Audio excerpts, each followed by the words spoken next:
Do you ever buy a product because you saw someone else use it for an amazing technique and then you realize you don't know what else to do with it? My main goal in this video is to show you how versatile the Lindy's magical powders are, and the best way to learn is to experiment, but that comes with a lot of mistakes. And trust me, I failed a lot.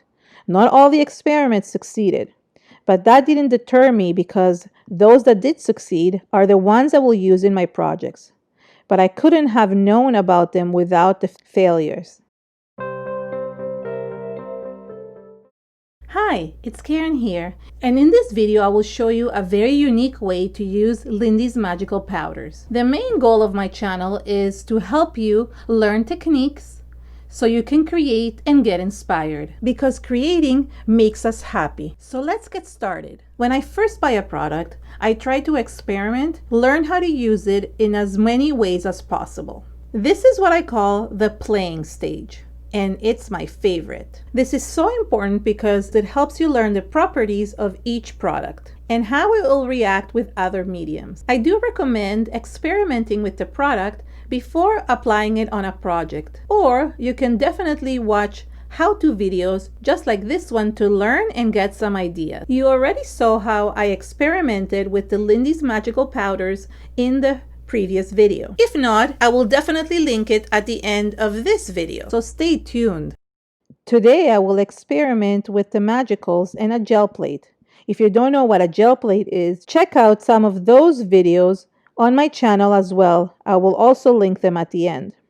The gel plate I'm using is from Gel Press, and it's a 4-inch circle. They come in many different sizes, and my favorite is a 6x6 square inch one. But I really wanted to use circles today. In the first experiment, I sprinkled some powder on my gel plate, sprayed water, and then pressed the paper onto it. I'm using watercolor paper in pre-cut circles from Joggles, but you can use any thick mixed media paper. All products are linked below in the description of this video. Once I take the first impression, you can take a second, third, and more, until there's no more color on the plate. Since the powders turn into a liquid medium, they move around on the plate, giving the impression of a watercolor effect. You can also use a brayer to blend the colors or press on the back of the paper. For my second experiment, I used the same technique as before, but I used a stencil to create a pattern. When you take the impression, the stencil pattern will appear in your paper. I had too much liquid in the first impression, but as I take more impressions, it gets better. These are called ghost images because they're lighter and faded. Sometimes a ghost image comes out better than the main one. And this is how I learned that maybe I should add less water in the next experiment, so we'll get a better impression. Once you remove the stencil, you can take another impression of the negative image. You can also put the stencil first and sprinkle powder on top. Wet it and take the impression. As you can see, this time I put less water. I learned from my mistakes. What I love about using a wet medium is that the impressions look distressed because I love the look and I'm not a huge fan of perfection. What about you? Do you obsess about every outcome or let it go with the flow? I really want to encourage you to embrace imperfection. Experiment as much as you can. You don't need to make full projects. Play with the products and try out-of-the-box techniques. One important note to get better results is to use a stencil that has medium-sized or large-size holes. That way, the pattern comes out much better, the way you see it here. I chose a round stencil specifically because I was using a round plate, but you can use square stencils for other types of gel plates. I also want to point out that the most common thing to use on a gel plate is acrylic paints, as it's the easiest. This is called monoprinting, and I've tried it with inks as well. My favorite one was when I used Tim Holtz Distress Oxide inks, and you can find my full list of monoprinting gel plate videos on a playlist at the end of this video. The third experiment is my favorite, and I wonder if it will be yours too. I use soft matte gel for this technique, but you can use any liquid or soft gel medium. I applied a thin coat of gel medium using my brayer. It needs to be a thin coat, if not remove some from the plate. Then I added the stencil and took the impression. Here is where I made mistake number 2. I didn't clean the gel plate in between impressions, so the powder transferred as it reacted with the gel. But guess what? I was so thrilled with the results, which I hope will make you believe in the concept that it's okay to make mistakes. My original plan was to create a stencil impression with the gel that will resist the powders afterwards. Stay tuned in this video as I'm still going to show you this resist technique, as the impressions turned out amazing, and they were some of my favorites, and I'm sure you want to see them. For the next experiment, with gel medium, I added another thin coat of gel, then sprinkled some powder and rolled it into the gel. I wanted to trap the powder in the gel to see what would happen. I love the impression it gave. It's as if it turned the gel into paint. For all the gel medium experiments, I used matte gel, but you can definitely use gloss gel as well. I prefer using matte. To learn about the differences between gels, I have 2 videos on my channel titled All About Gels that can really help you. Continuing with my experiments, I tried the same technique with the stencil, and guess what?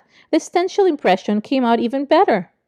Now I was on a roll, and even the back of the circle where I rolled the X's with my brayer looked amazing too. And my ghost image was wow. At this point, I was on cloud 9. I would love to know in the comments if you love this type of content. Please give this video a thumbs up and subscribe to my channel. By hitting the notification bell, you will be notified every time I upload my weekly video. For the next experiment, I sprinkled some powder on the gel plate like in the first one and sprayed with water. But for this one, I wanted to let it fully dry on the plate. I wanted to see if it could create those watercolor marks when I add the gel on dried splatters. Well, it took a long time to dry. While I waited for that to dry, I set it aside and decided to try the same techniques I had experimented with the gel using white and clear gesso. I have this issue that once I'm on a roll, I can never stop. Does that happen to you? I took 2 smaller gel plates that are 3 inches square and 3 inches round. I used the clear gesso on the square one and white gesso on the round one. I wanted to see how the impressions would come out. First, I tried it by just rolling gesso on the plates, sprinkling the powder on the gesso, and then mixing it with the brayer. The outcome was okay, but not fabulous. I think the gesso dried too quickly as I was doing 2 at a time. So I decided to work on 1 gel plate at a time again. First, I tried it with the clear gesso using a stencil. The impressions were better, but very faint. It could be because the consistency of the clear gesso is more liquid, or maybe it is because I didn't add enough powder. But like I said before, I don't really dwell on mistakes, I continue on. I do have to say that the ghost impressions and the negative impression was actually really beautiful, even if it was a bit faint. Then I tried it with the white gesso, and since it's thicker, it worked beautifully. These impressions were amazing. Now, before I get to those techniques that I mentioned before, you are probably wondering what I'm going to do with these circles. Well, what I'm going to do is I'm going to create projects for my YouTube channel members. By becoming a member of my channel, you will receive exclusive videos just for members. I have the link below where you can check the different levels of membership. It kind of works like Patreon. Now remember that gel plate I was letting dry? Well, it finally did. And I rolled the gel on top of it and oh no, it mixed and reactivated the powders again. I should have known that. Oh well, the impression was beautiful nevertheless, but I learned from my mistake. Yet again, still happy with the results though. And remember that resist technique I wanted to show you at the beginning? Here are the 2 circles. Watch how the gel medium pattern will resist the powders. It's so beautiful, you can even use ink here if you wanted to. I added powder, sprayed it with water, and then dabbed out the excess with a paper towel by rubbing it over the image. To make the background even darker so the resist really shows through, I took a paintbrush and just added the powders on the liquid that I already had in the background. Then I rubbed the excess away with a paper towel. Notice that the pattern area where the gel is resists the wet powders. Doesn't it look amazing? Here are some more videos with the Lindy's magical powders and also some with monoprinting, so you can learn about both of these. Thank you so much, everyone. Bye.